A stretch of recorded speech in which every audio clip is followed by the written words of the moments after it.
أكبر كذبة بيكذبوها عليكم المكاتب القبولات، خصوصا اللي بيجيبوا الناس على الصين. تعال ادرس سنة لغة، تاني سنة انت ضمنت منحة الحكومة الصينية شاملة الراتب، شاملة التكاليف، شاملة أن تجيبوا أهلك على الصين. يعني ساعات يا جماعة الأشياء بتكون بتجنن لدرجة أن الواحد أصلا ما بيصدقها. كيف تصدق حاجة زي هيك؟ طب ما كان الكل سواها. أكيد في حاجة ورا الموضوع. إيش هي اللي ما بقول لك إياها؟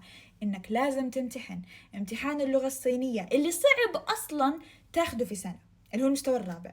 امتحان HSK يا جماعة في ناس امتحنوا أخذوا، ولكن قلال اللي أخذوه في سنة. فأنا ما أتكلم عليهم، أنا أتكلم لكم على أغلب الطلاب اللي إجوا وما قدروا إنه يمتحنوا. كتار نسبتهم كبيرة للناس اللي قدروا. أنت بتفكر حالك إنك أنت إذا إجيت على الصين وشديت على نفسك تقدر تاخدها؟ لا يا جماعة، الموضوع ما هيك بيمشي.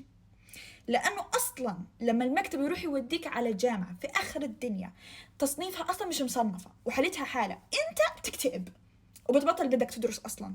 وهذا اللي بيصير في مكاتب كتار. أنا ما بعمم، مش كلهم، ولكن كتار منهم سووا هذه الحركة. ويجوا طلاب يكلموني يقولوا لي بليز لاقي لنا حل نغير جامعتنا، لأنه المكتب ودونا في آخر الدنيا. أوكي، فأنا هذا اللي بتكلم عليه.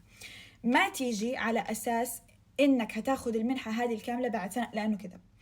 أنا بقولكم أنت لما تروح تدفع للمكتب $2000 مثلا، اللي هو أغلب المكاتب تاخده $2000، دفعت أنت $2000 على أساس إنك جاي ببلاش، بس أنت مش ببلاش، أنت دافع. ولما تيجي تاني سنة ما تاخدش هذه المنحة وتدفع للبكالوريوس $2500 $3000، هل أنت هيك وفرت؟ أنت ما وفرت. وهذا هو السبب اللي أصلا خلاني كتير مكاتب كلموني أتعامل معهم ما أقبل أبدا، لأنه أنا بعرف كيف أغلبهم بيتعاملوا، وأنا بعرف أنه المومنت الدقيقة اللي أنت توصل فيها الصين ما حدا هيعبرك، ما حدا. وتعال لاقي رد من واحد، ولا حد هيرد عليك.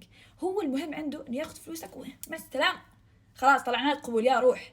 ما تسألني اي جامعة، يعني اغلبكم بيجي على الصين اصلا مش عارف اسم الجامعة. هل هذا صح؟ مو صح. هل هذا يعني ان انا ما لازم اتعلم لغة؟ لا بالعكس، تعال وادرس لغة. احلى وقت اصلا بالصيني درس اللغة، لانه ما بتكون عندك ستريس. تاني شيء انت بتتعلم اللغة اللي راح تحتاجها في ال4 سنين من حياتك في البكالوريوس، فكويس انك تتعلمها، تعرف على البلد اكتر.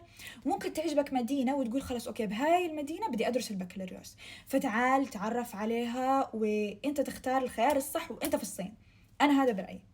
فتعالوا سويها، بس ما تدرسها بفكرة انه انا بعدين في منحة بتستناني السنة الثانية. هذه لا، عشان ما تحس بكآبة لما هذا الشيء ما يصير. تاني حاجة متعلقة بالموضوع، لما يجي يقول لك ادرس البكالوريوس بالصيني عشان تاخد منحة، برضو كذبة.